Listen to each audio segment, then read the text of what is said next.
Elder Angus M. Cannon, president of Salt Lake Stake, next addressed the assembly. His heart had been filled with delight at listening to the inspired words of his brethren. Considering the professions we make, we are led to ask whether we are justified by our practice. We are approaching a time when the Lord will appear to judgment. The speaker was anxious to know how his own record would appear when that should take place. Christ taught that our conversations should be yea, yea, or nay, nay. Anything more or less came of evil. There was to be no hypocrisy or deceit. We are the ministers of God, and therefore should be careful of our acts.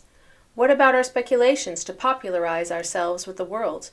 These things remind us of the saying of Malachi, "Who shall abide the day of his coming?"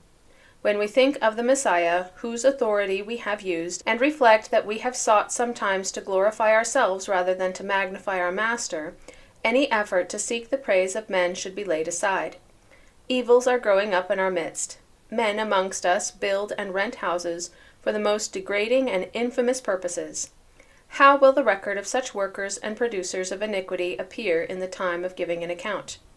Men holding positions in the priesthood were engaged in occupations that are productive of evil, the excuse being that they must have sustenance.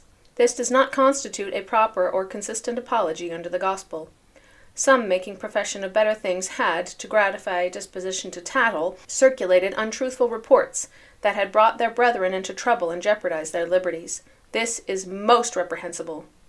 It has been cast as a reproach upon men who had gone to prison for conscience sake, that wives were separated from husbands, and fathers from children, etc.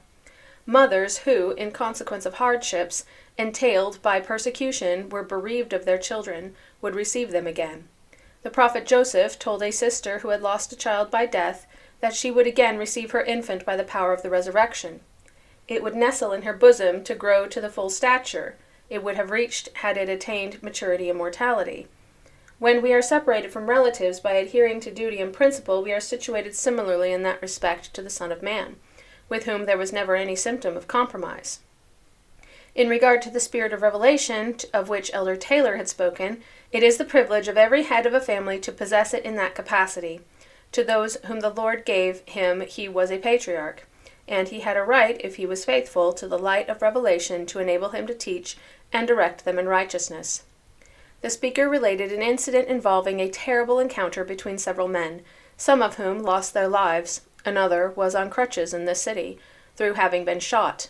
He signified his idea as to who was responsible for these things, in order to show how carefully the results of men's acts should be scanned beforehand, that they may hesitate to do things entailing serious consequences.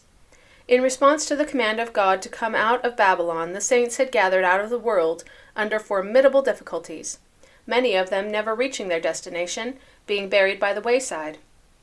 Instead of recognizing this sacrifice, many among us were selling their inheritances, thus entailing the risk of placing a corrupt neighbor alongside of their brother's family.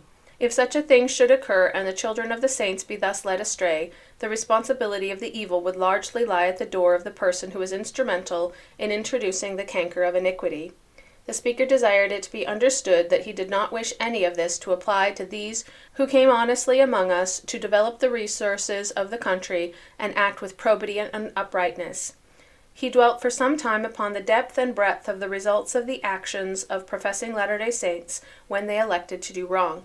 These effects were not only immediate but also consequential, leading from one stage to another until they were overwhelming.